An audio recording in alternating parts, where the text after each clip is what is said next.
आमदार सुरेश धस आता मोठा ताफा घेऊन बीडमध्ये दाखल झालेले आहेत, कारण ते देखील या सर्वपक्षीय मोर्चात सहभागी होणार आहेत। बीड शहरातील बार्शी नाका परिसरातून सुरेश धस यांचा ताफा आता शासकीय विश्रामगृहाकडे रवाना झालेला आहे। मोर्चात ते सहभागी होणार आहेत। सगळ्या संपूर्ण प्रकरण अगदी हिवाळी अधिवेशनापासूनच सुरेश धस यांनी या प्रकरणावरून धनंजय मुंडे असतील किंवा त्यांचे निकटवर्तीय या सगळ्या संतोष देशमुख हत्या प्रकरणाचा सूत्रधार म्हणून नाव ज्याचं घेतलं जातं तो वाल्मिक कराड यांच्यावर घणाघाती आरोप केलेले आहेत। आणि सगळं प्रकरण लावून धरलेले सुरेश धस यांनी ते देखील सुरेश धस आज सर्वपक्षीय मोर्चात सहभागी होणार आहेत।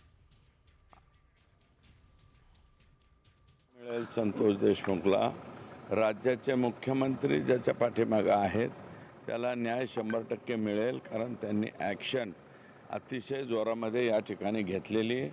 परंतु हा जो क्षोभ आहे, राग आहे लोकांच्या मनामध्ये, तो व्यक्त करण्यासाठी लोक या ठिकाणी येतील प्रातिनिधिक स्वरूपात।